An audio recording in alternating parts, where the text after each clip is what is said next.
50তম প্রিলিতে কোশ্চেনের প্যাটার্ন চেঞ্জে এটার আমাদের ট্রেন্ড কি হইতে পারে বা আসলে কি ধরনের চেঞ্জ আমরা এক্সপেক্ট করতে পারি সামনের যে প্রিলিমিনারি পরীক্ষাগুলো হবে। যেহেতু 47th প্রিলিমিনারি পরীক্ষা একেবারে রিসেন্টলি হলো, তো সেই অনুযায়ী আমাদের আমরা এখান থেকে কি লার্ন করতে পারি। ভাইয়া, আমি প্রথমবারই বিসিএস ক্যাডার হইতে চাই, আমি কিভাবে আগাবো। অলমোস্ট 40% আপনাদের কাছে যদি দুইটা সাবজেক্টের নাম আমি চাই, সেই দুইটা সাবজেক্টের মধ্যে একটা সাবজেক্ট আপনি বলবেন ইন্টারন্যাশনাল অ্যাফেয়ার, যেটা আপনার কাছে কঠিন লাগে। করেন যে 49 ধরেন অথবা 50তম, মোস্টলি যদি আমি 50তম কথা চিন্তা করি, তাহলে কোন বিষয়গুলোতে আসলে আমাদের জোর দেওয়া উচিত। এটা এই বিষয়গুলো আমি আগেও বলেছি, সো সেই ট্রেন্ডটা ফলো হয়েছে, দ্যাটস গুড। কোনটা নতুন একটা আসছে আমার কাছে মনে হয়েছে এবং এটা একটা ট্রেন্ড সেট হবে, সেটা হচ্ছে পণ্য আমদানি রপ্তানির ক্ষেত্রে কোন দেশ থেকে পণ্য আমদানি রপ্তানি। বিসিএস প্রিলিমিনারির আমরা ওরিয়েন্টেশন ক্লাস বলতে পারি বা স্পেশাল গাইডলাইন ক্লাস বলতে পারি, এবং এটাতে হচ্ছে আমি স্টুডেন্ট প্রোফাইলগুলো আমি আপনাদের সাথে শেয়ার করব, যে যারা আপনারা আছেন এই কোর্সে আমার সাথে যুক্ত, মানে সেই মানে স্ট্যাটিস্টিক্সগুলোও আমি ইনশাল্লাহ আপনাদের সাথে শেয়ার করার চেষ্টা করব। প্রথমে আমাদের আজকের ক্লাসের আউটলাইনটা আমি একটু শেয়ার করি। সেটা হচ্ছে 50তম প্রিলিতে কোশ্চেনের প্যাটার্ন চেঞ্জে এটার আমাদের ট্রেন্ড কি হইতে পারে বা আসলে কি ধরনের চেঞ্জ আমরা এক্সপেক্ট করতে পারি সামনের যে প্রিলিমিনারি পরীক্ষাগুলো হবে। যেহেতু 47th প্রিলিমিনারি পরীক্ষা একেবারে রিসেন্টলি হলো, তো সেই অনুযায়ী আমরা এখান থেকে কি লার্ন করতে পারি, আমরা স্ট্রং এবং উইক জোন অ্যানালাইজ করে আমরা আসলে টার্গেট মার্কটা আমাদের কিভাবে সেট করা উচিত, সামনের যে পরীক্ষাগুলো আসছে সেই পরীক্ষাগুলোতে আমাদের সাবজেক্ট ওয়াইজ প্রস্তুতি আসলে কেমন নেওয়া দরকার এবং আমি কিভাবে আপনাদেরকে পড়াবো। আরেকটা হচ্ছে যেটা বললাম, আমি স্টুডেন্ট প্রোফাইলটা ইউজুয়ালি অ্যানালাইজ করি হচ্ছে ওরিয়েন্টেশন ক্লাসে, সেটা হচ্ছে আজকে আপনাদের সাথে কিছুটা শেয়ার করব। প্রথমে আমরা প্রথম পার্টটা যদি আমরা দেখি যে আমাদের একেবারে রিসেন্টলি তো 47তম প্রিলিমিনারি হলো, তো এই প্রিলিমিনারি কোশ্চেনটা নিয়ে আমি গতকালকেও আলোচনা করছি। কোশ্চেনটা আসলে মানে কঠিনের স্ট্যান্ডার্ডেও নাই, আসলে অনেক অনেক কোশ্চেন ছিল যেগুলো আসলে কোনো ট্রেন্ডকে ফোকাস করে না। তাহলে সামনের যে পরীক্ষাগুলো আছে, মনে করেন যে 49 ধরেন অথবা 50তম, মোস্টলি যদি আমি 50তম কথা চিন্তা করি, তাহলে কোন বিষয়গুলোতে আসলে আমাদের জোর দেওয়া উচিত, যেগুলো এমন যে খুবই আনঅর্থোডক্স, যেগুলো আগেও কখনো আসে নাই। তাহলে চিন্তা করবেন যে এগুলো কখনো কোনো ট্রেন্ড কে সাজেস্ট করে না। এটা এমন না যে কোশ্চেন প্যাটার্নের চেঞ্জ এরকম হচ্ছে এটাকে সে সাজেস্ট করতেছে, it's not like that. So এটা নিয়ে ওরি করবেন না। যেগুলো হচ্ছে আমাদের ট্রেন্ডকে মানে মানে আগের দুই একটা বিসিএসেও ছিল এবং 47th কোশ্চেনেও আমরা এটা রিফ্লেকশন দেখেছি, আমরা সেই চেঞ্জগুলো ইনকর্পোরেট করার চেষ্টা করব সামনের যে কোনো চাকরির পরীক্ষা এবং সামনের যে কোনো যে বিসিএসগুলো আসতেছে সেগুলোতে। প্রথমত আমি গতকালকেও বলছি, এটা ইউজুয়ালি আগে কখনো আসতো না, বাট চর্যাপদ এবং মধ্যযুগ, অর্থাৎ প্রাচীন এবং মধ্যযুগ থেকে একটু ভিতর থেকে, স্পেশালি ভিতর থেকে বলতে জাস্ট পংক্তি টাইপের যে কোশ্চেনগুলো সেগুলো আসতেছে। এবং আমি এই চেঞ্জের কথা আমি আপনাদেরকে আগেও বলছিলাম যে ফররুক আহমদ, মীর মোশাররফ হোসেন, আবুল ফজল, মোতাহের হোসেন, আবু ইসা, খেরাল হাফিজ, বদরুদ্দিন ওমর প্রমুখ যে কবি সাহিত্যিকগণ আছে তাদের মানে ইম্পর্টেন্স আপনাদের একটু বাড়াইতে হবে। এবং আপনারা গতকালকে কোশ্চেনও আপনারা দেখছেন ফররুক আহমদ, মোশাররফ হোসেন থেকে কিন্তু মানে স্টিল কোশ্চেন হয়েছে, যেগুলো কিন্তু আগে এখান থেকে কোশ্চেনের ডেন্সিটি কম ছিল। সো এই ট্রেন্ড প্যাটার্নটা আমরা আগে থেকেই আমরা ধরতে পারছিলাম। আরেকটা ট্রেন্ড প্যাটার্ন যেটা হচ্ছে আমাদেরকে এখন ফলো করতে হবে, সেটা হচ্ছে চর্যাপদ, অর্থাৎ প্রাচীন এবং মধ্যযুগ। চর্যাপদ তো আসলে প্রাচীন যুগের একমাত্র নিদর্শন, অর্থাৎ প্রাচীন এবং মধ্যযুগ থেকে পংক্তি টাইপের যে বিষয়গুলো বা উক্তি টাইপের যে বিষয়গুলো সেগুলো হচ্ছে আপনাদের কভার করতে হবে। সো এটা হচ্ছে বাংলার একটা ট্রেন্ড আমরা পেলাম। ইংরেজির ক্ষেত্রে আমরা যেটা দেখলাম, এবার মানে মানে হঠাৎ করে ভোকাবস এর পরিমাণ মানে হঠাৎ করে কমছে, বাট এটা আসলে কোনো ট্রেন্ডকে সাজেস্ট করে না, কারণ এর আগে প্রত্যেকটা পরীক্ষায় ভোকাবুলারি একটা সার্টিন রেঞ্জে আসতো, গতকালকে হঠাৎ করে হয়তো বা কিছুটা কম আসছে। সো এটাকে আমরা ট্রেন্ড আকারে ধরবো না, কিন্তু আমাদের একটা ট্রেন্ড ফলো হচ্ছে, যেটা হচ্ছে বিগত 2-3টা বিসিএস ধরে, যে কোনো একটা কোটেশন দিয়ে শুধুমাত্র এটা কোন সাহিত্যিকের কোটেশন এটা না বলে বলতেছে এটা হচ্ছে কোন সাহিত্যকর্ম থেকে নেওয়া হয়েছে, যে কোন স্পেসিফিক কোন পোয়েম অথবা স্পেসিফিক কোন নোভেল, সেই জায়গাটাতে আসলে এখানে এমফেসিস করা হয়েছে। দ্যাটস ওয়াই এটা হচ্ছে আমাদের একটা খুব পজিটিভ একটা ট্রেন্ড। এটা হচ্ছে আমাদের সামনের বিসিএসগুলোতেও এটা আমাদের মাথায় রাখতে হবে। দেন যেটা সেটা হচ্ছে পার্টস অফ স্পিচ, জিরান্ড এবং জিরান্ড পার্টিসিপল এবং ক্লজ। এই পার্টটা আমার কাছে মনে হয়েছে যে সবচেয়ে বেশি কোশ্চেন ইংলিশ গ্রামারে এই অংশটা থেকে হয়েছে। এবং মানে আমি বিশ্বাস করি যারা আমার ইংলিশ গ্রামার ক্লাসটা একটু সময় নিয়ে করছিলেন একটু বুঝে বুঝে করছিলেন, আমি আশা করি তারা মানে যথেষ্ট ভালো করেছেন। So parts of speech, জিরান্ড, participle এবং ক্লজ এগুলো হচ্ছে আমরা কিছু প্র্যাকটিস টেস্টের মাধ্যমে, কিছু পপ কুইজের মাধ্যমে আমরা সমাধান করার চেষ্টা করেছিলাম ক্লাসের মাঝেই। সো সেগুলো নিয়ে আমরা রিভিউ ক্লাস নিব, প্লাস সেগুলোর ক্লাস রেকর্ডও আছে, সেগুলো নিয়ে আলোচনাও করব, কোনো অসুবিধা নেই। But this is a very good মানে ট্রেন্ড। আমি বলবো যে যদি এইটা যদি ট্রেন্ড হয় যে ভোকাবসের পরিমাণটা কিছুটা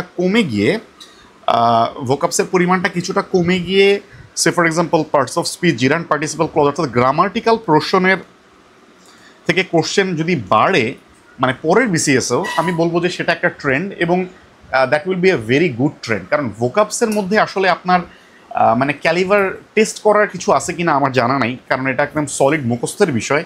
বাট গ্রামাটিক্যাল বিষয়গুলো হচ্ছে আপনার প্র্যাকটিসের বিষয়, আপনার চর্চার বিষয়।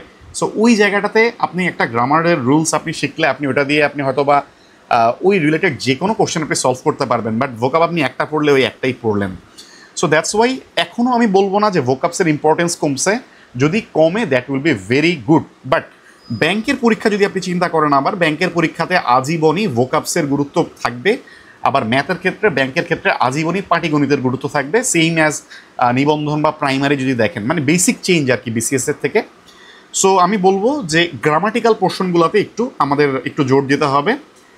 আমরা যদি দেখি বাংলাদেশ অ্যাফেয়ার্সের কোশ্চেনের প্যাটার্ন চেঞ্জের যে ট্রেন্ড আমরা মানে এর আগেও বলেছিলাম 47-এ, সেটা রিফ্লেকশন আমরা দেখতে পেয়েছি, স্পেশালি অন্তর্বর্তীকালীন সরকার, দেন হচ্ছে এনজিও। আপনারা জানেন এখান থেকে কোশ্চেন আমাদের এসেছে, প্রফেসর ডক্টর মোহাম্মদ ইউনুস বা অন্তর্বর্তীকালীন সরকার, এই বিষয়গুলো আমি আগেও বলেছি। সো সেই ট্রেন্ডটা ফলো হয়েছে, দ্যাটস গুড। কোনটা নতুন একটা আসছে আমার কাছে মনে হয়েছে এবং এটা একটা ট্রেন্ড সেট হবে, সেটা হচ্ছে পণ্য আমদানি রপ্তানির ক্ষেত্রে কোন দেশ থেকে পণ্য আমদানি রপ্তানি, যেমন হচ্ছে আমরা সয়াবিন তেল আমরা কোন দেশ থেকে বেশি আমদানি করি, এই কোশ্চেনটা এবারে আসছে। এবং আমার কাছে মনে হয়েছে যে এইটা একটু আনঅর্থোডক্স কোশ্চেন হইলেও এটা ট্রেন্ড সেট করার মতো একটা কোশ্চেন। দ্যাটস ওয়াই আমরা আমাদের বাংলাদেশ অ্যাফেয়ার্স যখন প্রিপারেশন নিব সামনের ইমিডিয়েট যে পরীক্ষা, সেটার জন্য আমরা পণ্য আমদানি রপ্তানির যে পার্টটা আছে সেই জায়গাটা থেকে আমরা একটু এমফেসিস দেওয়ার চেষ্টা করব। ভূগোল এবং নৈতিকতা, কারেন্ট যে কোশ্চেন ভূগোল এবং নৈতিকতা, এই পার্টটাতে আমার কাছে মনে হয়েছে যে তেমন একটা চেঞ্জ হওয়ার খুব একটা বেশি রিজন নাই। তেমন একটা পরিবর্তন আসলে মানে খুব ড্রাস্টিক পরিবর্তন হয়ে যাবে এমন কোনো ইঙ্গিত আমরা এখন পর্যন্ত পাইনি। আমার কাছে মনে হচ্ছে যে এটা অ্যাজ ইউজুয়াল থাকবে। ইন্টারন্যাশনাল অ্যাফেয়ার্স সম্পর্কেও আমরা এর আগের পরিবর্তিত পরিস্থিতিতে আমাদের কীরকম আসলে মানে হইতে পারে, আমরা যেরকম আলোচনা করছিলাম সেই সেক্টরগুলো থেকেই আসছে। ইভেন আমার রিসেন্টের যে পিডিএফ সেখান থেকে বেশ কিছু কোশ্চেন কমন আসছে। এনিওয়েজ আমি বলবো যে এখানকার যে পরিবর্তন সেটা হচ্ছে গেস করা গিয়েছে যে খুবই স্বাভাবিকভাবে যে মধ্যপ্রাচ্যে যুদ্ধের প্রভাব, রাশিয়া যুক্তরাষ্ট্রের সম্পর্ক, দেন হচ্ছে বাংলাদেশের বৈদেশিক সম্পর্ক, এই বিষয়গুলো কিন্তু স্টিল 47-এর কোশ্চেনে কিন্তু ইম্পর্টেন্স পাইছে। এবং ইউজুয়ালি ইন্টারন্যাশনাল অ্যাফেয়ার্সের কোশ্চেনে মোটামুটি কিছু সাম্প্রতিক থাকে এবং এবারও কিন্তু এটার ব্যতিক্রম ছিল না। সো বাট যে কোশ্চেনগুলো ছিল সেগুলো হয়তো বা একটু ভিতর থেকে ছিল, এতটুকু। কিন্তু ট্রেন্ডিং যে একদম ড্রাস্টিক ট্রেন্ডের চেঞ্জ এটা আমি বলবো না। সায়েন্সের ক্ষেত্রে একটা গুরুত্বপূর্ণ ট্রেন্ড আমার কাছে মনে হয়েছে চেঞ্জের, সেটা হচ্ছে মহাকাশযান বিষয়ক কোশ্চেন আসলে আসতেছে। যেমন গতকালকে আপনারা 2টা কোশ্চেন দেখছেন, 2টাই মহাকাশযান নিয়ে। But this is not the first time যে মহাকাশযান থেকে কোশ্চেন হয়েছে, এর আগেও মহাকাশযান থেকে আসলে কোশ্চেন হয়েছিল।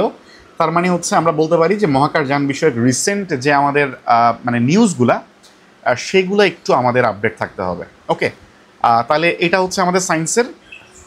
আমি কিন্তু আবারও বলতেছি যেগুলো হচ্ছে খুবই আনঅর্থোডক্স, যে এবারই প্রথমবার আসছে আর আসলে আসবে না, এই জিনিসগুলা নিয়ে ওয়ারি করার দরকার নেই।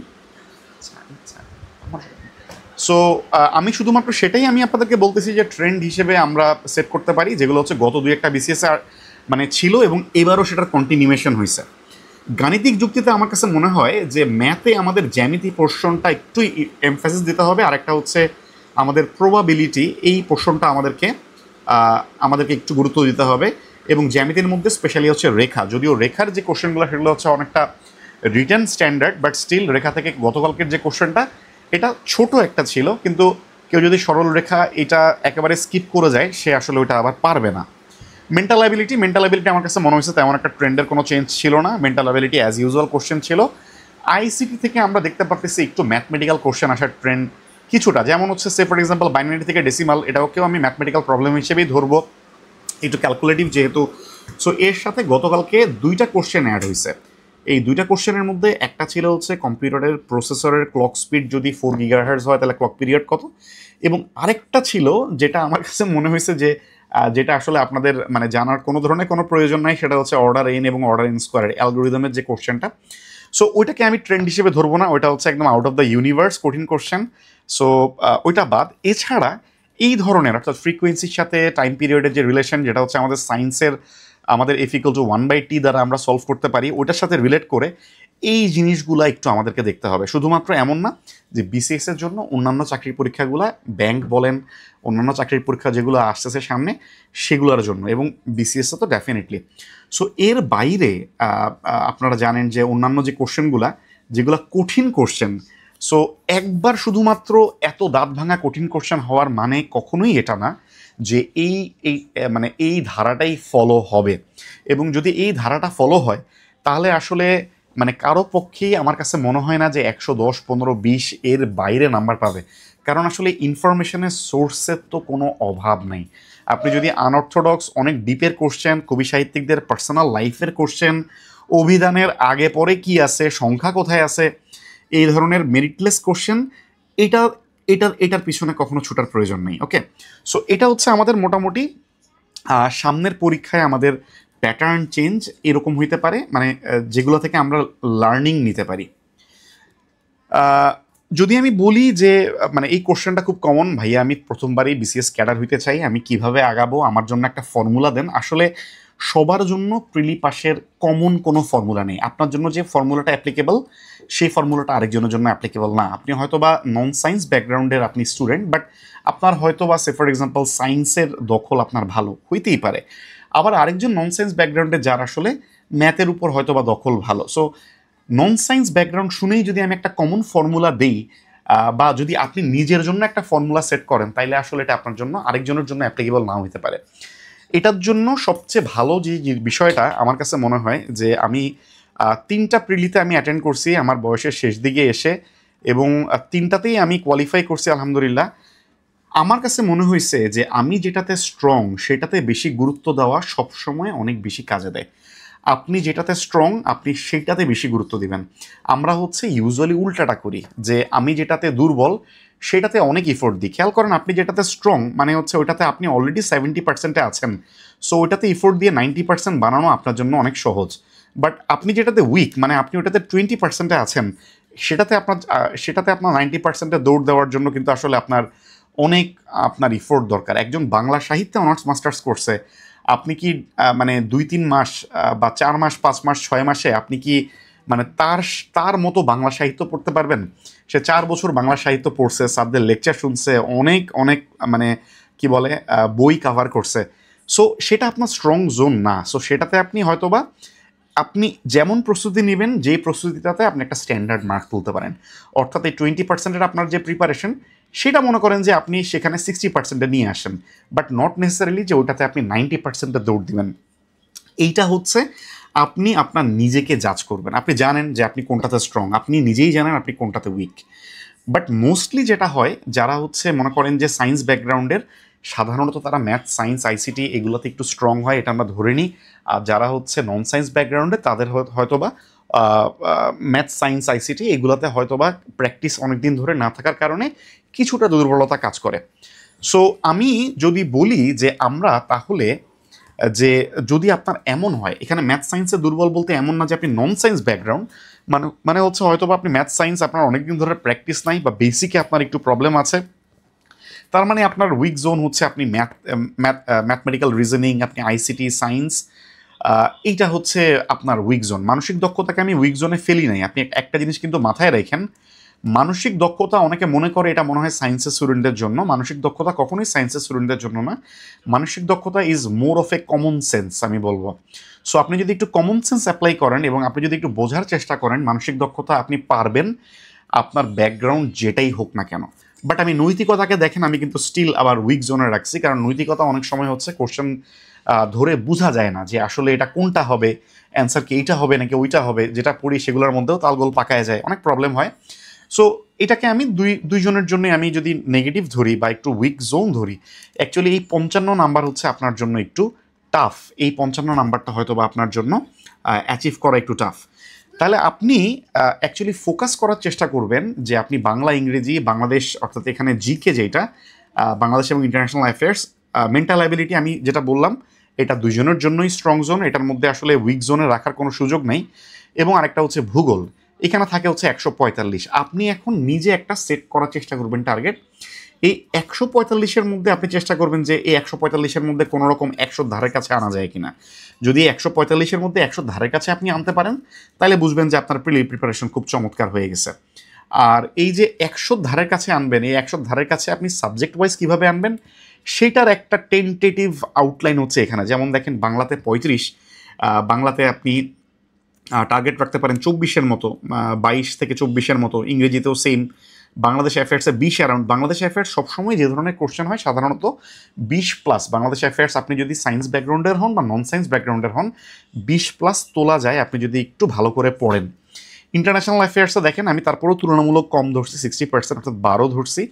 মেন্টাল অ্যাবিলিটি এই জায়গাটা আমি আগেও বললাম যে মেন্টাল অ্যাবিলিটিতে 12-13 এটা আপনার স্ট্রং জোন, এটা আপনার স্ট্রং জোন হিসেবেই আপনাকে তৈরি করে নিতে হবে। যদি এমন হয় যে মেন্টাল অ্যাবিলিটি আপনার স্ট্রং জোন না, এটা এমন কিছু না।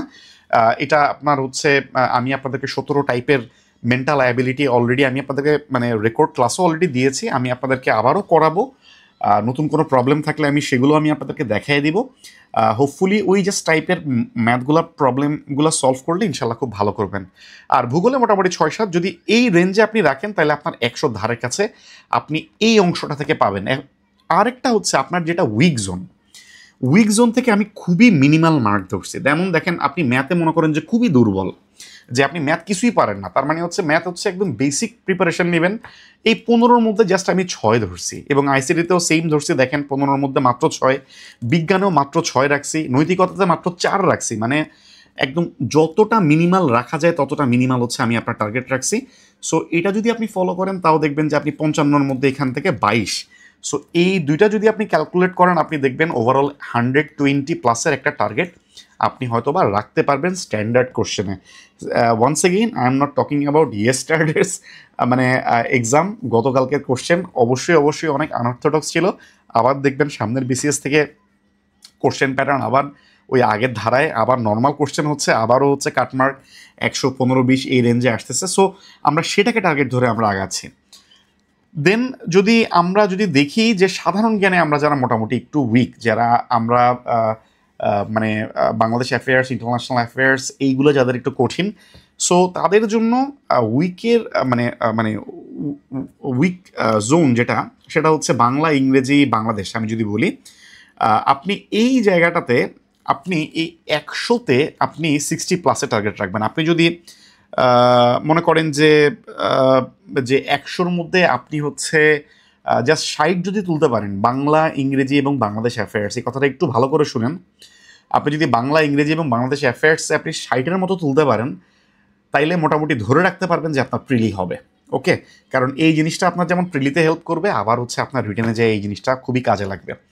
দেন আপনার হচ্ছে যদি আপনি সায়েন্স ব্যাকগ্রাউন্ডের হন, আমি সায়েন্স ব্যাকগ্রাউন্ড নিয়ে কথা বলতেছি যেহেতু, মানে আপনার যদি ওই কি বলে জিকে এই পার্টটা বা বাংলা এই পার্টটা যদি আপনার উইক হয়ে থাকে, সেক্ষেত্রে আপনি দেখেন তার মানে হচ্ছে ম্যাথ হচ্ছে আপনার স্ট্রং। সো সায়েন্স ব্যাকগ্রাউন্ডের জন্য ম্যাথে 15-র মধ্যে হয়তো বা 11, 12, 13, 14 পায়, 15 পাবেন আপনারা অনেকে। বাট স্টিল আমি একটু মিনিমাইজ করে মোটামুটি সহনীয়ভাবে হচ্ছে 11 রাখছি। মেন্টাল অ্যাবিলিটি আমি দুইজনের জন্যই আমি হচ্ছে মোটামুটি 12, 13। সায়েন্স এবং আইসিটি দুইটা পোর্শনই আমি 10 অ্যারাউন্ড রাখছি। যদি এটা রাখেন তাও হচ্ছে আপনার 60-তে মোটামুটি 45+ থাকে। আরেকটা যেটা বলছিলাম যে ইন্টারন্যাশনাল অ্যাফেয়ার্স, ভূগোল এবং নৈতিকতা, এটা কেন বললাম, এটা একটু আলাদা করে কেন বললাম, যারা সায়েন্সের স্টুডেন্ট বা ইঞ্জিনিয়ারিং স্টুডেন্ট বা হচ্ছে ডক্টর বা হচ্ছে পিওর সায়েন্স ব্যাকগ্রাউন্ড থেকে আপনারা অনার্স মাস্টার্স করছেন, তাদেরকে আমি মোস্টলি আমি দেখি যে ইন্টারন্যাশনাল অ্যাফেয়ার্স তাদের একটা ভীতির জায়গা থাকে। নৈতিকতা তো দুইজনের জন্যই উইক জোন, প্লাস ভূগোলটাও আমি উইক জোনের মধ্যে রাখলাম। সো ইন্টারন্যাশনাল অ্যাফেয়ার্সকে ভূগোলকে এবং নৈতিকতাকে, এই তিনটাকে যদি আমি উইক জোনে রাখি, এই তিনটাতে আবার খুবই মিনিমাল করে ধরছি। যেমন হচ্ছে আমি যারা হচ্ছে আগে একটু জিকে পড়া ছিল বা যারা হচ্ছে জিকে পোর্শনটা একটু স্ট্রং জোন, তাদের জন্য যেমন আমি আন্তর্জাতিকে 20-এর মধ্যে 12 রাখছি, বাট সায়েন্স ব্যাকগ্রাউন্ডের জন্য আমি এখানে আরও কমায় জাস্ট 7 রাখছি। ভূগোলের মধ্যে 4, নৈতিকতার মধ্যে 4, এবং 40-এর মধ্যে মাত্র 15 রাখছি এইখানে। সো এইখানে যদি আপনি দেখেন যে 40-এর মধ্যে 15, তো এই তিনটা সেগমেন্ট আপনি যদি যোগ করেন, যে তাইলে দেখবেন যে আপনার তিনটা সেগমেন্ট যোগ করলে ওই সেম আপনি হচ্ছে 120-এর মতো একটা টার্গেট রাখতে পারবেন। দেন এগেইন এটা আমি বলতেছি একটা জেনারেলাইজড একটা ফরম্যাট। যদি আপনার জিকে আপনার উইক জোন হয় অথবা সায়েন্স হচ্ছে আপনার উইক জোন হয়, সেই ক্ষেত্রে আপনি এই ধরনের একটা টার্গেট আপনি ফিক্স করবেন, এই ধরনের একটা টার্গেট আপনি সেট করবেন। তো মনে করেন যে একেবারে মিনিমাল প্রিপারেশনের জন্য কতটুকু পড়বেন, অথবা হচ্ছে একদম টু দি মানে পয়েন্ট একদম ফুল প্রিপারেশনের জন্য কতটুকু পড়বেন, সেগুলো সাবজেক্টিভ ক্লাসগুলো যখন নিব সেগুলোতে আমি আরও বিস্তারিত আলোচনা করব ইনশাল্লাহ। তো বিষয়ভিত্তিক প্রস্তুতিগুলো নিয়ে একটু কথা বলি। প্রথমে হচ্ছে বাংলা সাহিত্য। বাংলা সাহিত্য যদিও স্পেশাল বিসিএসগুলোতে মাত্র 5 নাম্বার থাকে, ব্যাকরণে হচ্ছে 15 নাম্বার থাকে। এটা আমার কাছে মনে হয় খুবই ভালো একটা দিক, কারণ বাংলা সাহিত্যের আসলে এত ডেপথের ভিতরে যাওয়া যায়, মানে এবং মানে এত কঠিন প্রশ্ন করা যায়, সুযোগ থাকে। বাংলা ব্যাকরণে সাধারণত সচরাচর অত ডেপথের কোশ্চেন হয় না। সো বাংলা সাহিত্যের ক্ষেত্রে যেটা বলছিলাম, যে আপনি প্রাচীন এবং মধ্যযুগে আমাদের 5 নাম্বার থাকে এবং আধুনিক যুগে আমাদের 15 নাম্বার থাকে আমাদের জেনারেল বিসিএসগুলোতে। এবং আমি অলওয়েজ বলি আপনাদেরকে যে প্রাচীন এবং মধ্যযুগটা একদম মানে এটাতে যত বিস্তারিত পড়া যায়, মানে এখানের মধ্যে 5-এর মধ্যে আপনি চেষ্টা করবেন যে 5ই যাতে রাখা যায়। প্রাচীন এবং মধ্যযুগের মধ্যে আপনার টার্গেট হবে যে যতটুকু বিস্তারিত পড়ে আপনি যাতে 5-এর মধ্যে 5 না হলেও 4 অন্তত রাখতে পারেন। আর আধুনিক যুগ থেকে আপনি যতটুকু আপনি রাখতে পারেন, ওকে, আপনি আধুনিক যুগ থেকে যতটুকু রাখতে পারেন। তো দেখেন, প্রাচীন এবং মধ্যযুগের এই 5 নাম্বারের জন্য মানে আমরা সাবজেক্টিভ ক্লাসগুলোতে আরও ডিটেলস আলোচনা করব। এখানের মধ্যে মোটামুটি ওগুলারই কিছু দেওয়া আছে, যে কোন জায়গাগুলোতে একটু জোর দিতে হয়, ওরা 11 জনের মধ্যে কোন জায়গাগুলোতে জোর দিতে হবে পরিবর্তিত পরিস্থিতিতে। এরপর হচ্ছে আমি আপনাদেরকে আরেকটা সেগমেন্ট পড়াই, সেটা হচ্ছে ওরা 22 জন, এবং তারপরেও আরও কিছুজন পড়াই যাদের থেকে খুবই সিলেক্টিভ মানে সাহিত্যকর্ম পড়াই। মানে ওরা 11 জন, 22 জন, তারপরের যে 22 জন দেখা যায় যে প্রত্যেকটা কবি সাহিত্যিক থেকে কিছু কিছু ইনফরমেশন। বাট মোস্টলি আমাদেরকে জোর দিতে হবে হচ্ছে ওরা 11 জন এবং ওরা 22 জন, এই 33 জন কবি সাহিত্যিক। এদেরকে খুব ভালো করে পড়তে হবে যে কোনো জেনারেল বিসিএস অথবা যে কোনো জবের পরীক্ষার জন্য, ওকে। আচ্ছা, তো এগুলো নিয়ে বিস্তারিত আলোচনা আমাদের সাবজেক্টিভ ক্লাসগুলোতে আরও বেশি ডিটেলস আমরা আলোচনা করব। বাংলার ক্ষেত্রে অলরেডি আলোচনা করেছি, রিভিশন ক্লাসে আবার একটু রিক্যাপ করব আমরা ইনশাল্লাহ। এবং এর পাশাপাশি পত্রিকা, ছদ্মনাম, ভাষা আন্দোলন, মুক্তিযুদ্ধ ভিত্তিক সাহিত্য, সাহিত্যের চরিত্র, উপজীব্য বিষয় এবং বিগত কোশ্চেন। সো উপজীব্য বিষয় থেকে এবার মানে মোটামুটি যদি আমরা বিগত 4-5টা বিসিএস দেখি, যে উপজীব্য বিষয়গুলো যদি বা বিষয়বস্তু না জানা থাকে, তাইলে দেখা যায় যে অনেক ক্ষেত্রেই ট্রিকি কোশ্চেন অ্যান্সার করা যায় না। যেই কারণে এইবার হচ্ছে আমি আপনাদেরকে বাংলা সাহিত্যের আমি আপনাদেরকে যেই পিডিএফটা আমি দিছি, ক্লাস নোটটা আমি দিছি, সেই নোটের মধ্যে আপনারা দেখবেন যে প্রত্যেকটা গুরুত্বপূর্ণ যে সাহিত্যকর্ম, সেই সাহিত্যকর্মের সামারি আমি আপনাদেরকে দিয়েছি। হ্যাঁ, মানে এটা মানে বা হচ্ছে সার সংক্ষেপ যেটাকে আমি বলবো, যে প্রত্যেকটা সামারি দেওয়া আছে। এই সামারির মধ্যে কি আছে, ছোট করে গল্প আছে, যে আসলে কি ধরনের মানে হচ্ছে মানে গল্পটা কি নিয়ে বা সাহিত্যকর্মের সারবস্তুটা। দেন হচ্ছে চরিত্রগুলো নিয়ে আমি আলোচনা করেছি, কি কি চরিত্র আছে, এবং সামারির মধ্যে ওই চরিত্রগুলোর কথা উল্লেখ আছে। সো এইভাবে গল্পের মতো করে একটু দেখলে আপনার সামারিটাও যেমন মনে থাকবে, চরিত্রগুলোও মনে থাকবে, এবং ওটা থেকে যেই উক্তিগুলো আপনি দেখবেন সেগুলোও আপনার মনে থাকবে। সো আমি হচ্ছে মানে কারেন্ট যেই পিডিএফটা আছে, আমার যে কারেন্ট যে নোটটা আছে, সেখানে প্রাচীন এবং মধ্যযুগের কিছু পংক্তি আমি আরও অ্যাড করে রিভাইসড পিডিএফ ইনশাল্লাহ আমি আপনাদেরকে আবার প্রোভাইড করব। বাদবাকি যে অংশগুলো আছে সেগুলো অ্যাজ ইট ইজ থাকবে, সেগুলো পড়লেই চলবে। বাংলা ব্যাকরণ দেখেন, গত মানে 47-এর যদি কোশ্চেন আমি বলি, আপনি বাংলা ব্যাকরণ যেই বই পড়েন না কেন, আপনি দেখবেন যে কোনো বইতে দেখবেন যে ওই জিনিসগুলো নাই, বাট কনসেপ্টটা হয়তো বা আছে। আপনি হয়তো বা মেক সেন্স করতে পারেন, কিছুটা হয়তো বা আপনাকে চান্স নিতে হয়, কিছুটা আপনাকে 50-50 চান্স নিয়ে দাগাইতে হয়, বাট আপনি হয়তোবা কিছুটা মেথড অফ এলিমিনেশন হয়তোবা আপনি এখানে অ্যাপ্লাই করতে পারেন। আমি বলবো যে বাংলা ব্যাকরণের জন্য কখনোই বোর্ড বইয়ের কোনো বিকল্প নেই। বাজারে যত বই থাকুক না কেন, বোর্ড বইয়ের কোনো বিকল্প নেই। এবং বোর্ড বই বলতে আমি সবসময় আপনাদেরকে বলি যে মুনির চৌধুরী এবং মোফাজ্জল হায়দার চৌধুরী স্যারের যে বই, যেটা হচ্ছে আমরা হচ্ছে আগে মানে হচ্ছে 2018 সালের আগ পর্যন্ত যেই বইটা আমরা পড়ে আসতাম, সেই বইটা খুবই কমপ্লিট এবং কম্প্রিহেন্সিভ একটা বই ব্যাকরণের জন্য এখন পর্যন্ত। এবং বোর্ড বইয়ের নতুন যেহেতু একটা বই আসছে, ওই বইয়ে কিছু চেঞ্জও আসছে, সেই বইটা। ওকে, সো এটা নিয়ে বিস্তারিত আমার বাংলা ক্লাসে আপনারা মানে পাবেন। ওই বাংলা ক্লাসটা একটু দেখলেই আপনারা ক্লিয়ার হয়ে যাবেন দুইটার মধ্যে কি আছে না আছে, কি পড়বো, কিভাবে পড়বো, এই বিষয়গুলো। আর বিরোচন যে পার্টটা, এই বিরোচন পার্টটার জন্য আপনারা যে কোনো একটা রেফারেন্স অথবা যে কোনো একটা ডাইজেস্ট, সো সেখান থেকে মূলত আপনারা বিগত কোশ্চেন, যেটা হচ্ছে প্রিলি এবং লিখিতর বিগত কোশ্চেন দেখতে হয়, যেমন প্রয়োগ অপপ্রয়োগ অথবা বাক্যশুদ্ধি যে সেগমেন্টটা, সেটাতে আপনি যদি প্রিভিয়াস কোশ্চেনগুলো আপনি কাভার করেন, আপনাকে প্রিভিয়াস কোশ্চেনের মধ্যে লিখিত কোশ্চেনের কোশ্চেনগুলো দেখতে হবে।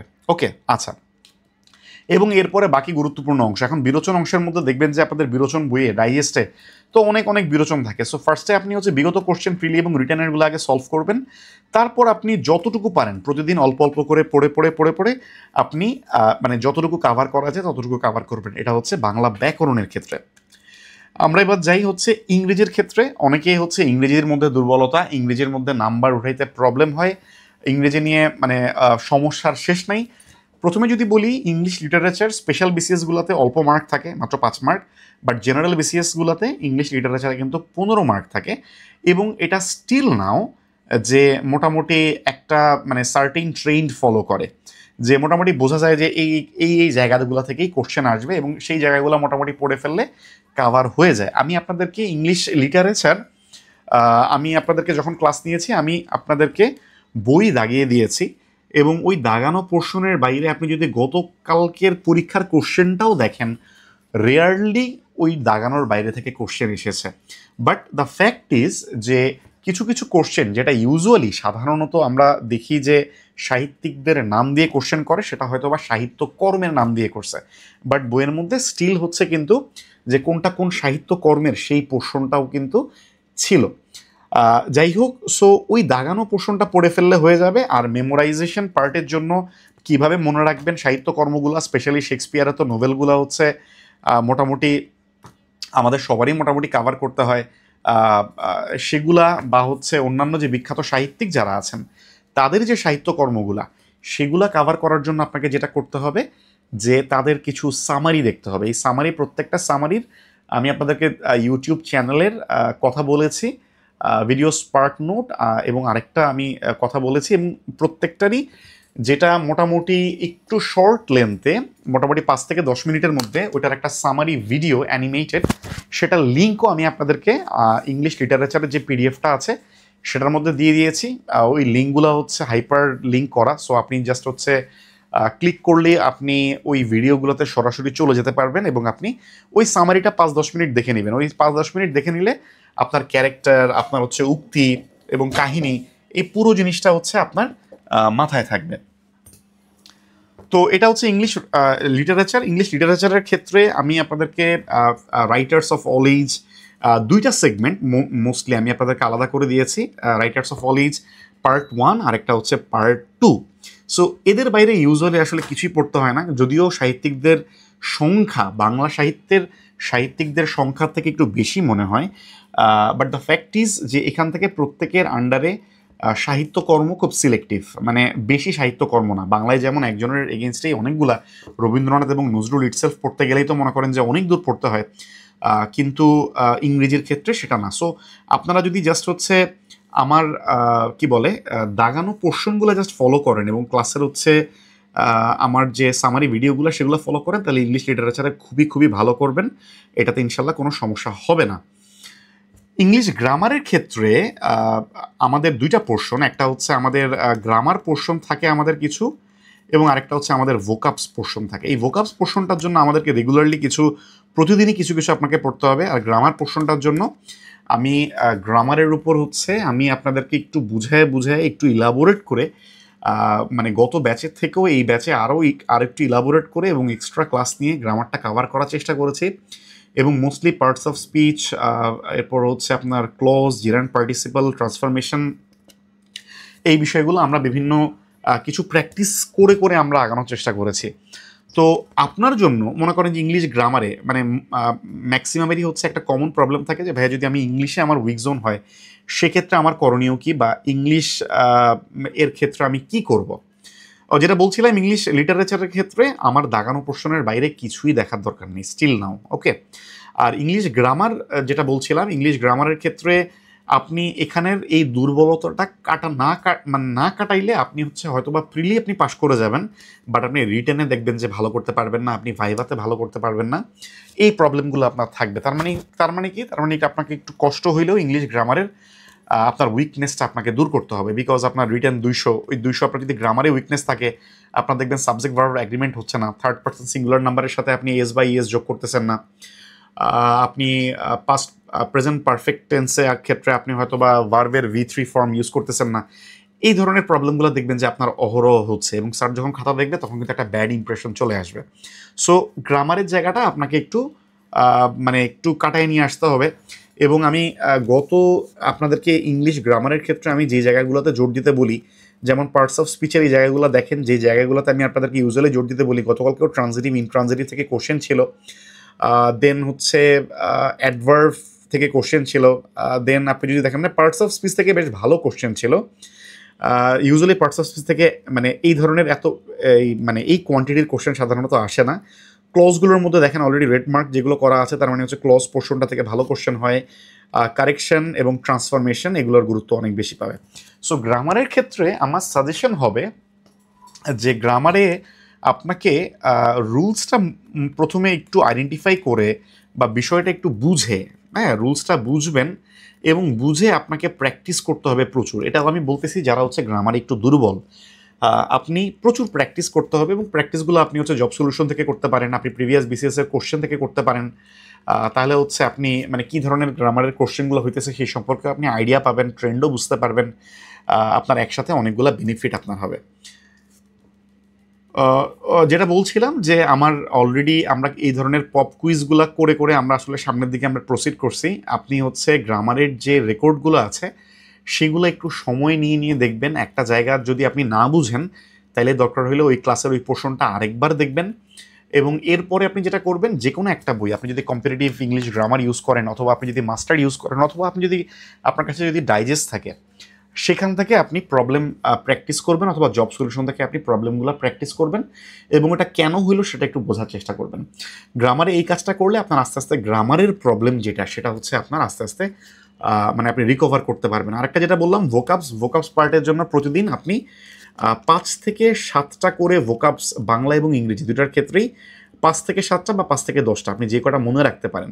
হ্যাঁ, মনে করলেন আপনি সে ফর এক্সাম্পল আপনি আজকে 5টা পড়লেন, বা আপনি আজকে সে ফর এক্সাম্পল 10টা পড়লেন, পরের দিন 10টা পড়লেন, তারপরের দিন 10টা পড়লেন, এরকম 6 দিনে হয়তো বা আপনি 60টা ভোকাবস পড়লেন। আপনি সপ্তম যেদিন ওই 7th ডেতে আপনি ওই 60টা আবার রিভাইজ করবেন, এবং ওই 60টা থেকে আপনি আবার বাছাই করবেন যে কয়টা আপনি ভুলে গেছেন। হয়তো বা 60টার মধ্যে 20টাই আপনি ভুলে গেছেন, 40টা আপনার মনে আছে। সো ওই 20টা আপনি আবার আগে রিভাইজ করবেন, তারপরে পরের উইকের আবার আপনি পড়া শুরু করবেন। সো প্রতি উইকে, অর্থাৎ স্পেসড রিপিটেশন এটাকে বলে, রিপিটেশন মানে একটু কিছু গ্যাপ দিয়ে রিপিট করা, এটা হচ্ছে যে কোনো নতুন মুখস্থ টাইপের জিনিস ব্রেইনে ঢুকানোর জন্য সবচেয়ে ইফেক্টিভ। সো আপনারা এই স্পেস দিয়ে রিপিট করবেন, যেটা হচ্ছে ভোকাবুলারি বা বাংলার বিরোচনের ক্ষেত্রে। এটা আমি অসংখ্যবার বলি, আবারও বলতেছি, এবং এটার কোনো বিকল্প নাই। ওকে, আচ্ছা, বাংলাদেশ অ্যাফেয়ার্সের ক্ষেত্রে আমি আপনাদেরকে কিছু প্রিসাইজ কিছু লেকচার শিট দেওয়ার চেষ্টা করব, নোট দেওয়ার চেষ্টা করব। এটা হচ্ছে আমি একটা নোটের উপর অলরেডি কাজ করতেছি, সেটারই একটা পোর্শন আমি আপনাদেরকে এখানে দেখাইছি। সো জিনিসটা হয়তোবা বাংলাদেশের কৃষি সম্পদ, এটার উপর হয়তোবা ছোট হয়তোবা 10 পেজের একটা জিস্ট একটা নোট থাকবে, যেখানে হয়তোবা কৃষির জন্য এর বাইরে হয়তোবা আপনাকে আর অন্য কোনো বই থেকে হয়তোবা কিছু পড়তে হবে না। এই টাইপের জিনিস আমি আপনাদেরকে বাংলাদেশ অ্যাফেয়ার্স, আমি যতটুকু পারা যায় বাংলাদেশ অ্যাফেয়ার্স, ইন্টারন্যাশনাল অ্যাফেয়ার্সের জন্য আমি আপনাদেরকে গুছিয়ে দেওয়ার চেষ্টা করব। এর বাইরে বইয়ের দাগানো পোর্শনটা তো আছেই, নিউ এডিশন যখন আসবে নিউ এডিশনও আমি দাগাই দিব। বাট সেই সাথে আমার কাছে মনে হয়েছে যে মানে একটা যদি মানে সংক্ষিপ্তভাবে যদি কোনো একটা কিছু প্রিপেয়ার করে দেওয়া যায় তাহলে মনে হয় আপনাদের জন্য আরেকটু বেটার হয়। সো অলরেডি আমি কৃষি নিয়ে কাজ করতেছি, অর্থনীতি নিয়ে কাজ করতেছি। সো এই দুটো পোর্শন মোটামুটি সুন্দর করে গুছানো হয়েছে, বাদ বাকিগুলো আমি গুছাচ্ছি ইনশাল্লাহ, আপনাদের ক্লাসের আগে ইনশাল্লাহ গুছাই ফেলতে পারবো এবং আমি আপনাদেরকে এটা দিয়ে দিব ইনশাল্লাহ। সো আপনারা শুধুমাত্র ওই ডকুমেন্টটা শুধুমাত্র যদি গো থ্রু করেন তাইলেই হচ্ছে হয়ে যাবে, এবং জিনিসটা আপনার একটু গুছানোও থাকবে। এই বই ওই বই থেকে এই মার্ক পোর্শনগুলো না দেখে জাস্ট হচ্ছে আমার এটার মধ্যে যা কিছু আছে শুধুমাত্র সেটাই বারবার একটু রিভাইজ করবেন। হ্যাঁ, এবং আমি অলওয়েজ একটা জায়গায় আমি সবসময় আমি একটু জোর দেওয়ার চেষ্টা করি, সেটা হচ্ছে প্রেজেন্টেশন। যে কোনো তথ্যই আপনি দেখবেন যে বাজারে কিছু বই যদি আপনি দেখেন, কিছু কিছু বই আছে যেগুলো দেখলে মনে হবে যে এটা পড়ে আপনি জীবনে মনে রাখতে পারবেন না। ওই সেম তথ্য আরেকটা বইতে মনে করেন যে দেখবেন যে একটু সুন্দর করে সাজানো থাকলে আপনার কাছে দেখে একটু পড়তে মন চায়। আসলে তো মানে বই বা যে কোনো রেফারেন্সের কাজ হচ্ছে আপনার পড়ার অ্যাট্রাকশনকে মানে জাগানো। সো আমি এই জায়গাটাতে গুরুত্ব দিই, যাতে করে প্রেজেন্টেশন আমি ইউজুয়ালি চেষ্টা করি যে একটু টেবিল ফর্মেটে রাখার জন্য বা একটু বুলেট ফর্মেটে রাখার জন্য। আমি সেই অনুযায়ী আমি ইনশাল্লাহ আপনাদেরকে দেওয়ার চেষ্টা করব। বাংলাদেশ অ্যাফেয়ার্স ক্লাস শুরু হলেই আমরা আস্তে আস্তে বুঝতে পারবো। এছাড়া যেমন বাংলাদেশের জাতীয় বিষয়বলি, ইলেকশন, এরপর হচ্ছে কি বলে সংবিধান, এই পার্টগুলা ইটসেলফ আমার যেই ক্লাস নোট সেটা একেবারে সেলফ সাফিসিয়েন্ট ছিল মোটামুটি। সেগুলোই আপনারা কাভার করতে পারবেন। মানে যেই জায়গাগুলোতে ইমেজের দরকার ছিল সেই জায়গাগুলোতে ইমেজও মানে দিয়ে আপনি যদি পড়েন তাহলে দেখবেন যে আপনার জন্য হয়তোবা জিনিসটা মনে রাখাটা একটু ইজি হবে। সে ফর এক্সাম্পল তরাইনের যুদ্ধ একটা এখানে হয়েছে, একটা ওখানে হয়েছে, বা পানিপথের যুদ্ধ, মানে সবগুলোকে যদি আপনি একটা জায়গায় দেখেন তাহলে আপনার জন্য পড়াটাও যেমন সহজ হয়, আপনার জন্য মনে রাখাটাও সহজ হয়। সেভাবেই আমি গুছিয়ে দেওয়ার চেষ্টা করব। বাংলাদেশ অ্যাফেয়ার্সের ক্ষেত্রে আমি সবসময় বলি বাংলাদেশ অ্যাফেয়ার্সে টপিক হচ্ছে অনেকগুলা, বাট জায়গায় জোর দিতে হয় হচ্ছে এই তিনটা জায়গায়। বাংলাদেশের জাতীয় বিষয়গুলি, সংবিধান এবং অর্থনীতি, এই জায়গাগুলোতে আসলে জোর দিতে হয়। কেন?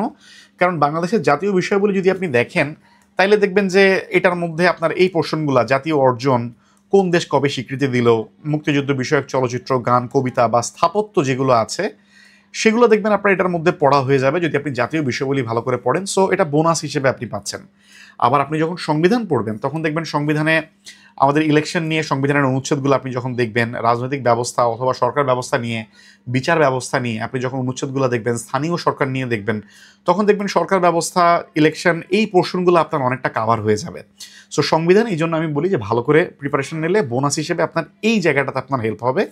আর অর্থনীতি যদি আপনি একটু ভালো করে পড়েন, কারণ অর্থনীতির মধ্যে আপনাকে কৃষির পোর্শনগুলো পড়তে হয়, জনশুমারির কিছু পোর্শন পড়তে হয়, আবার শিল্প বাণিজ্যের পোর্শনগুলো পড়তে হয়।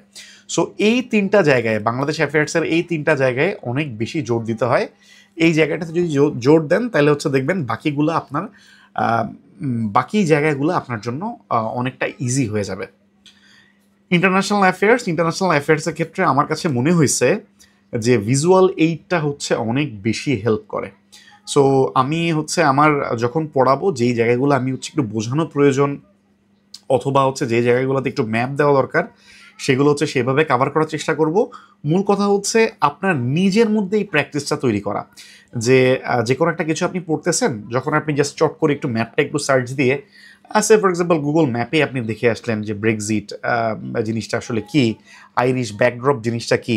সো এটা একটু বুঝে আপনি ম্যাপটা যদি একটু দেখে আসেন বা রিলেটেড যদি কোনো একটা ইমেজ দেখে আসেন তাইলে দেখবেন যে আপনার জন্য ওই মেমোরিটা আপনার জন্য ভিভিডলি মানে আপনার দীর্ঘদিন থাকবে। যেহেতু ইন্টারন্যাশনাল অ্যাফেয়ার্সের জিনিসগুলো আমি আগেও বলছি, এই ব্যাচের আপনারা মোস্ট অফ দ্য স্টুডেন্টস, আপনারা মেম্বার যারা আছেন, স্টুডেন্টস বলবো না, আপনারা মেম্বার, আপনারা তো পাস টাস করে ফেলছেন, অনার্স মাস্টার্স করে ফেলছেন, আপনারা যারা আছেন তারা মোর দেন 80%, আমি যেটা লাস্ট স্ট্যাটিস্টিক্স দেখলাম, আপনারা হচ্ছে সায়েন্স ব্যাকগ্রাউন্ডের। সো আপনাদের জন্য ইন্টারন্যাশনাল অ্যাফেয়ার্স একটা বিভীষিকা, এটা আমিও মানি, এটা আমারও জন্য বিভীষিকা ছিল, যদিও আইরনি যে আমি এখন ফরেন অ্যাফেয়ার্সেই আছি। সো এটা নিয়ে ভয় পাওয়ার কোনো কারণ নেই। এটা আপনার আস্তে আস্তে দেখবেন এটাই আপনার পছন্দের জায়গা হয়ে যাবে, এটাই আপনার মনে করেন যে ইন্টারেস্টের পার্ট হয়ে যাবে। বাংলাদেশের জাতীয় বিষয়গুলি থেকে ইন্টারন্যাশনাল অ্যাফেয়ার্সের রিসেন্ট যে বিষয়গুলো সেগুলো আরও ইন্টারেস্টিং যদি আপনি একটু বুঝেন। এই জন্য আপনাকে একটু ম্যাপের সহায়তা নিতে হবে, একটু ভিজুয়ালের সহায়তা নিতে হবে। এবং আমি ইন্টারন্যাশনাল অ্যাফেয়ার্সে আপনাদেরকে এর আগেও বলি যে বৈশ্বিক ইতিহাস, আঞ্চলিক ব্যবস্থার যে কিছু দেশ, সংগঠন, জাতিসংঘ, পরিবেশ এবং ভূরাজনীতি, জাস্ট এই যে পার্টগুলো সেটা যদি আপনি একটু ভালো করে কভার করেন, ইভেন গতকালকের যে এক্সাম সেটাতেও এই পার্টগুলো থেকে 17-র মতো কোশ্চেন ছিল। সো ইউজুয়ালি এই পার্টের বাইরে আসলে তেমন একটা যাইতে হয় না, এই পার্টগুলো একটু এমফেসিস দিয়ে একটু দেখতে হয়। ওকে, সো সেগুলোই সেই অনুযায়ী আমরা ইনশাল্লাহ আগাবো। মেন্টাল অ্যাবিলিটির ক্ষেত্রে আমি যেটা বলবো, আপনারা জাস্ট আমার ক্লাস লেকচারটা একটু মনোযোগ দিয়ে করবেন। যাদের মেন্টাল অ্যাবিলিটিতে দুর্বলতা আছে, আমার রেকর্ড ক্লাস অলরেডি দেওয়া আছে, রেকর্ড ক্লাসটা দেখবেন। সেটাতে আমি স্পেসিফিক 17টা টাইপের ম্যাথ আমি আপনাদেরকে করাইছি, যেগুলো থেকে ইউজুয়ালি সবসময় কোশ্চেন আসে। ওই 17 টাইপের ম্যাথ আপনি ওই একটা মেন্টাল অ্যাবিলিটির ক্লাস করবেন, একটু লেন্দি ক্লাস, হয়তো বা 2-2.5 ঘন্টা, বাট আপনি তো ব্রেক নিয়ে নিয়ে দেখতেই পারবেন। আপনি যখন ক্লাস রেকর্ড দেখবেন, লাইভে না হয় আপনার ব্রেক হয়তো বা নেওয়া যায় না, বা আমরা নিই না, বাট আপনি যখন রেকর্ড দেখবেন তখন তো আপনি ব্রেক দিতেই পারবেন। সেটা আপনি বুঝে বুঝে একটু প্র্যাকটিস করবেন। তারপরে ওই টাইপের যে ম্যাথগুলা, প্রত্যেকটার প্রিভিয়াস বিসিএসের বা প্রিভিয়াস বিভিন্ন জবের আপনি 10টা করে ম্যাথ আপনি বুঝে বুঝে সলভ করেন, দেখবেন আপনি মেন্টাল অ্যাবিলিটির আপনার কোনো প্রবলেম ইনশাল্লাহ থাকবে না।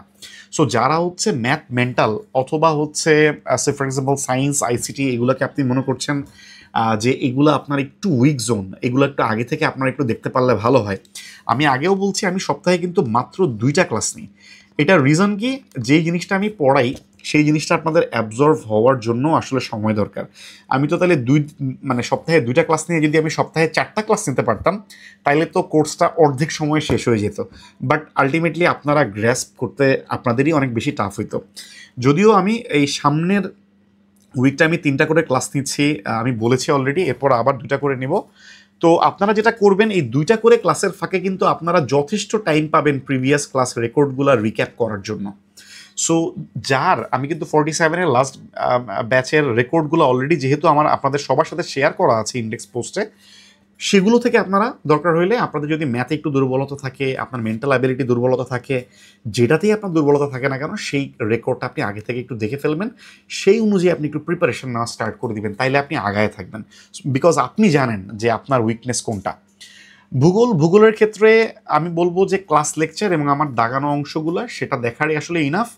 এবং যদি আপনি মোটামুটি 8-9 প্রিপারেশনের জন্য আমি যে বিষয়গুলোর কথা ক্লাসের মধ্যে আলোচনা করব, সেগুলো ভালো করে আত্মস্থ করে আসলে ইনাফ। ম্যাথের ক্ষেত্রে আমি আপনাদেরকে সংক্ষিপ্ত 12টা টপিকের ম্যাথ আমি মোস্টলি একটু জোর দিয়ে করাই। সেই টপিকগুলো আপনি একটু ভালো করে দেখবেন, এবং সেই টপিকগুলো করলে রিসেন্ট বিসিএসগুলোতে যদি দেখেন, সবগুলাতেই 11টার বেশি কমন ছিল। সো সেগুলোই যদি আপনি একটু প্রিভিয়াস বিসিএসের ম্যাথগুলো একটু, সেই টপিকগুলো একটু বুঝেন, মনে করেন আমি একটা টপিকের 2টা করে ম্যাথ করাইছি বা 3টা ম্যাথ করাইছি, আপনি ওই টপিকের আপনি আরও 10টা ম্যাথ করেন আপনি ক্লিয়ার হওয়ার আগ পর্যন্ত, এবং আপনি হচ্ছে আরেকটু দ্রুত করার চেষ্টা করেন, যে যাতে করে প্রিলিমিনারিতে আপনি দ্রুত করতে পারেন।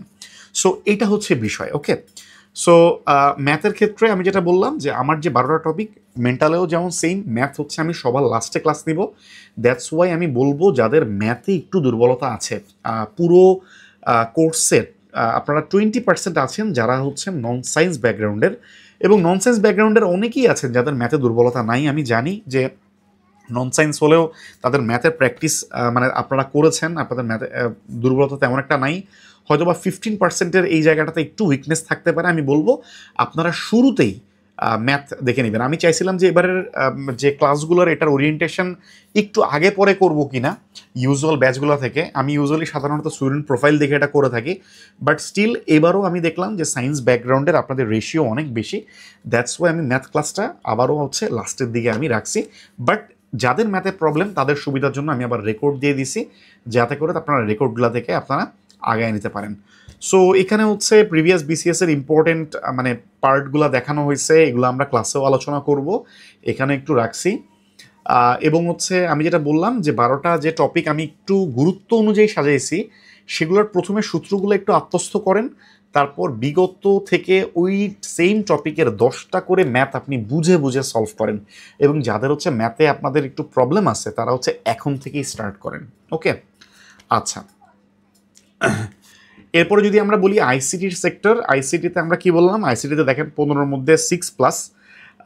যদি আমরা মোটামুটি একেবারে মিনিমাল যদি আমরা প্রিপারেশন নিতে চাই, জাস্ট শুধুমাত্র এই উপরের দিকের এই অংশগুলো আমরা কভার করার চেষ্টা করব। আমরা আইসিটির অংশ থেকে আমরা হচ্ছে যে আমার যে ক্লাস লেকচারটা, এইটা একটু ভালো করে মানে আমার লেকচারগুলো একটু ভালো করে শুনবেন। অলরেডি রেকর্ড দেওয়া আছে, এইবার হয়তো বা আরেকটু এক্সটেন্সিভলি আমি ক্লাসগুলো নিব। সো আগের রেকর্ডগুলো থেকে লাইভ যে ক্লাসগুলো নিব সেগুলো অবশ্যই আপডেটেড হবে।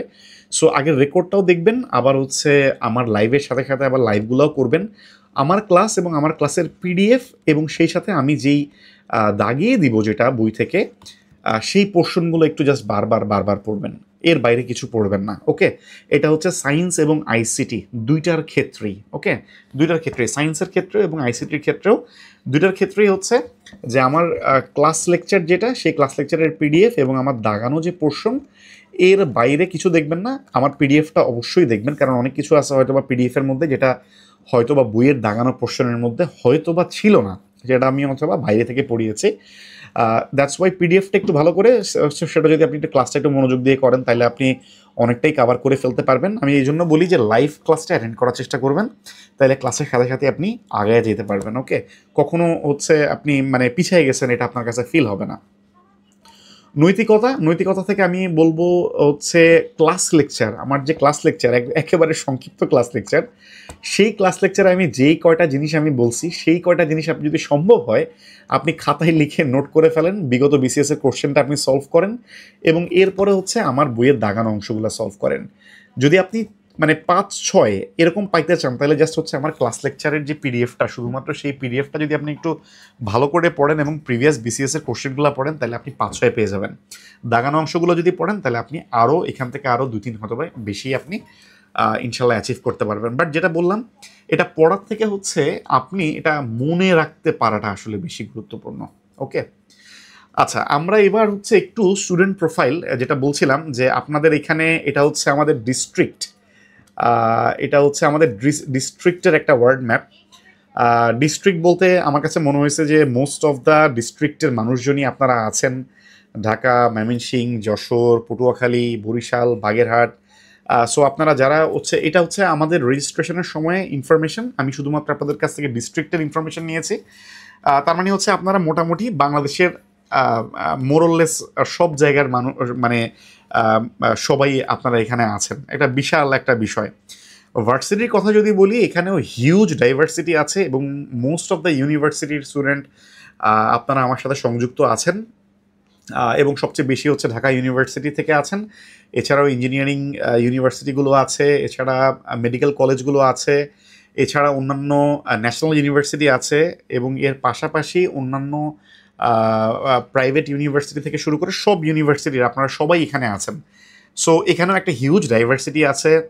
সাবজেক্টের কথা যদি বলি, যেই সাবজেক্টগুলো মানে যেই মানে মানে লেটারগুলো একটু বোল্ড বা একটু বড়, ওয়ার্ড ম্যাপে যেটা করে, যেটা ফ্রিকোয়েন্সি বেশি সেটা একটু বড় করে দেখায়।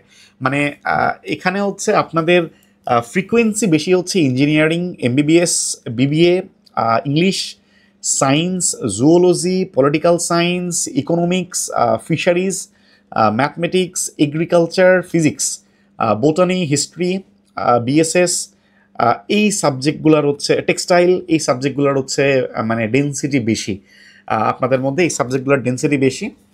সো এখানের মধ্যেও হিউজ একটা ভ্যারিয়েশন আছে। যদি আমি এসএসসির ব্যাকগ্রাউন্ডের কথা বলি, আমি কেবলই বলছিলাম আপনাদের সাথে, আপনাদের এসএসসির ব্যাকগ্রাউন্ডের মধ্যে অ্যাকচুয়ালি আপনারা 82% আপনারা যারা এনরোল করেছেন তাদের 82% আপনারা হচ্ছে সায়েন্স ব্যাকগ্রাউন্ডের। যে কারণে আমি হচ্ছে সায়েন্স, আইসিটি এবং হচ্ছে ম্যাথ, এই ক্লাসগুলো হচ্ছে আমি হচ্ছে আমাদের ক্লাস রুটিন যেটা, সেই ক্লাস রুটিনের শেষের দিকে আমি রাখার চেষ্টা করেছি। সেকেন্ড অফ অল, আমি যদি এইচএসসির ব্যাকগ্রাউন্ডের কথা যাই, অনেকে হয়তো বা এইচএসসিতে সায়েন্স ব্যাকগ্রাউন্ডে ছিলেন, বাট ইন্টারে আপনারা হয়তো বা ব্যাকগ্রাউন্ড চেঞ্জ করেছেন। বাট দেন এগেইন আপনি মেট্রিকে সায়েন্স ব্যাকগ্রাউন্ডে থাকা মানে বিসিএসের যে ম্যাথগুলো সেগুলো এমন রকেট ম্যাথ হয়ে যায় না, যেগুলোর জন্য আসলে এইচএসসির ম্যাথ ব্যাকগ্রাউন্ড থাকলে আপনি হিউজ একটা বেনিফিট পাবেন, বিষয়টা এমন না। বাট স্টিল অ্যারাউন্ড 75% আপনারা এইচএসসিতেও আপনারা সায়েন্স ব্যাকগ্রাউন্ডের ছিলেন এবং কমার্স এবং আর্টস ব্যাকগ্রাউন্ডের আপনারা 12% করে আছেন। আচ্ছা, এরপরে যদি আমরা বলি যে এখন পর্যন্ত কয়টা প্রিলিমিনারিতে আপনারা অ্যাটেন্ড করেছেন, এখানে যারা আছেন দিস ইজ ভেরি গুড যে আপনারা এখন পর্যন্ত প্রিলিমিনারি একটাও অ্যাটেন্ড করেন নাই, এরকম 40%, এটা একটা হিউজ নাম্বার আমার কাছে মনে হয়, যে আপনারা একেবারে ফ্রেশ 50তম বিসিএস দিবেন, 50তম বিসিএস আপনারা একদম প্রথমবারের মতো দিবেন। আপনারা অলমোস্ট 30%-এর মতো আপনারা একটা বিসিএস দিয়েছেন, এবং আপনারা 2টা বিসিএস দিয়েছেন 12%-এর মতো, এবং 2-এর অধিক হয়তো বা আছে, অ্যারাউন্ড 15% আমি ধরে নিই, 15%-এর মতো হচ্ছে। So huge variety. যদি মানে পোর্শন যদি আমি বলি যে কোনো বিসিএস আপনারা দেন নাই, অথবা আপনি একটা অন্তত দিয়েছেন, এই রেঞ্জটা সবচেয়ে বেশি। তার মানে আমি ধরে নিচ্ছি আপনারা মোস্ট অফ দ্য স্টুডেন্ট যারা আছেন তারা হচ্ছে ফ্রেশার, এবং আমি সেই জিনিসটা মাথায় রেখি আমি মানে যখন আমি লেকচার ডেলিভার করি বা হচ্ছে আপনাদের সাথে আলোচনা করি, সেই জিনিসটা আমি করার চেষ্টা করছি। 46-এর যারা প্রিলিমিনারি দিয়েছিলেন তাদের জন্য একটা কোশ্চেন ছিল, যদিও 47-এরটা আমি ইনক্লুড করি নাই, বিকজ 47 তো একেবারে রিসেন্টলি হইলো। 47তম প্রিলিমিনারিতে যারা দিয়েছেন তাদের যদি আমি বলি, যেহেতু অনেকেই হচ্ছে এখানে একদম ফ্রেশার, তারা হচ্ছে অ্যাটেন্ড করেন নাই অনেকেই। যদি আমি বলি যে 85 থেকে 105 এই রেঞ্জটা, অর্থাৎ 95 থেকে 105 এই রেঞ্জের মধ্যে প্রায় 11% আপনারা আছেন, উইচ ইজ ভেরি গুড। 85 থেকে 95%, মানে 85 থেকে 95 মার্ক, এই রেঞ্জে আপনারা প্রায় 15% আপনারা আছেন, এবং 85-র হয়তো বা নিচে আপনাদের প্রায় 20% আছেন, এবং হচ্ছে যেটা বললাম প্রায় 50% আপনারা পার্টিসিপেট করেননি। সো আমি ধরে নিচ্ছি, যেহেতু আমি বললাম যে মোস্ট অফ ইউ আর মোটামুটি আমি বলছি ফ্রেশার, তার মানে এই ধরনের আউটকামই আসার স্বাভাবিক। এই কোশ্চেনটা হচ্ছে আমার কাছে প্রতি ব্যাচে এই জায়গাটাতে আমি একটু ডিফারেন্স পাই, তবে একটা সাবজেক্ট সবসময় আমার খুব কমন থাকে, সেই সাবজেক্টটা হচ্ছে ইন্টারন্যাশনাল অ্যাফেয়ার্স, আন্তর্জাতিক বিষয়াবলী। কারণ কি? কারণ যেটা একটু আগে আমি বলছিলাম যে ব্যাচের অলমোস্ট 40% আপনাদের কাছে যদি 2টা সাবজেক্টের নাম আমি চাই, সেই 2টা সাবজেক্টের মধ্যে একটা সাবজেক্ট আপনি বলবেন ইন্টারন্যাশনাল অ্যাফেয়ার, যেটা আপনার কাছে কঠিন লাগে। বিকজ যে আমরা হচ্ছে জিকের যে পোর্শনটা, বাংলাদেশ অ্যাফেয়ার্সের জিনিসগুলো আমরা হচ্ছে কিছুটা আমরা কি বলে, আমরা যখন দেশের জাতীয় নিউজগুলো যখন দেখি, মানুষের সাথে আলাপ আলোচনা করি, ফেসবুক স্ক্রল করি, তখন কিছু তথ্য আমরা পাই, বাট ইন্টারন্যাশনাল অ্যাফেয়ার্সের জিনিসগুলো আমরা একেবারেই ব্লাইন্ড স্পটে থাকি। সারপ্রাইজিংলি এইবার আমি গাণিতিক যুক্তি এই জায়গাটাতে 30%কে পাইছি, যারা বলছে যে গাণিতিক যুক্তি তাদের উইক জোন। ইংলিশ গ্রামার এবং গাণিতিক যুক্তি দুটোই 30%। আমি এটা ইংলিশ গ্রামারটা ইউজুয়ালি সবসময় থাকে, যে উইক জোনের মধ্যে ইংলিশ গ্রামারটা সবসময় থাকে। এবার ইংলিশ গ্রামারের সাথে ম্যাথের একটা মোটামুটি একটা ভালো একটা রেশিও আমি দেখতে পাই, এবং বাংলা সাহিত্য এটা মোরলেস থাকে, কারণ আমরা বিসিএসের প্রিলিমিনারি পড়া যখন প্রথমবারের মতো কেউ শুরু করে, আমিও যখন শুরু করছিলাম তখন আমরা বাংলা সাহিত্য দিয়ে শুরু করি, এবং বাংলা সাহিত্য যখন দেখি চর্যাপদের মধ্যে লুইপা, হ্যাঁ আমরা হচ্ছে ডম্বিপা, এরপর হচ্ছে মানে কুক্কুরিপা, এই নামগুলো যখন প্রথমবার শুনি তখন এটা আসলে হিব্রুর বাইরে কোনো কিছু মনে হয় না, এবং এই কারণে মনে হয় যে বাংলা সাহিত্য জিনিসটা আসলেই অনেক বেশি কঠিন। So which is also reasonable, যে মোটামুটি 25%-এর কাছে মনে হয়েছে যে বাংলা সাহিত্য এটা স্টিল হচ্ছে একটু কঠিন। এছাড়া হচ্ছে ইংলিশ লিটারেচার, আমার কাছে এটা একটু সারপ্রাইজিং লাগছে যে ইংলিশ লিটারেচার অনেকের কাছে কঠিন মনে হয়, বাট স্টিল আপনারা যেহেতু ফ্রেশার, দ্যাটস ওয়াই আপনাদের কাছে মনে হতে পারে। বাট ইংলিশ লিটারেচার বিসিএস এর ওয়ান অফ দ্য মানে ইজি পার্ট, যেখানে আপনি নাম্বার তুলতে পারেন।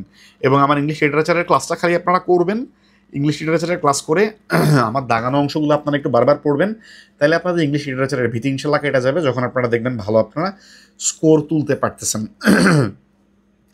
এছাড়া সাধারণ বিজ্ঞান, আইসিটি, এটা মোটামুটি 10% ছিল। মানসিক দক্ষতা অ্যাজ ইউজুয়াল, আমি যেটা বলছি এটা কমন সেন্সের ব্যাপার, এবং এটার রিফ্লেকশন আমি পাই সবসময়। মাত্র 2% তারা বলেন যে তার সবচেয়ে কঠিন 2টা সাবজেক্টের মধ্যে একটা সাবজেক্ট মানসিক দক্ষতা, অনলি 2% হচ্ছে এটাতে রেসপন্ড করেন। সো বুঝতেই পারতেছেন ইউজুয়ালি যেটা হয় যে ইন্টারন্যাশনাল অ্যাফেয়ার্স, এরপর হচ্ছে ইংলিশ গ্রামার, বাংলা সাহিত্য, এই জায়গাগুলো হচ্ছে আমাদের একটু উইক জোন। এবং যে 30% যারা হচ্ছে অ্যান্সার করেছেন যে গাণিতিক যুক্তি আপনার হচ্ছে উইক জোন, আমি বলবো যে গাণিতিক যুক্তির যে পার্টটা, আপনারা গাণিতিক যুক্তির পার্টটা আমার রেকর্ড যে ক্লাসটা আছে সেখান থেকে এখনই আপনারা প্রিপারেশন নেওয়া স্টার্ট করে দেন, তাহলে আপনাদের এই জায়গার দুর্বলতাটা আপনারা কাটাই উঠতে পারবেন। এবং যদি ম্যাথে আপনাদের খুব দুর্বলতা থাকে, আমি যেই আপনাদেরকে ওই যে টার্গেট সেট করে দিয়েছি 15-তে 6-এর টার্গেট ধরে আপনি কিভাবে তাহলে অন্য সাবজেক্টগুলোর সাথে এটা অ্যালাইন করবেন, সেই অনুযায়ী আপনি একটা মানে আপনার একটা টার্গেট আপনি সেট করেন। ওকে, আচ্ছা।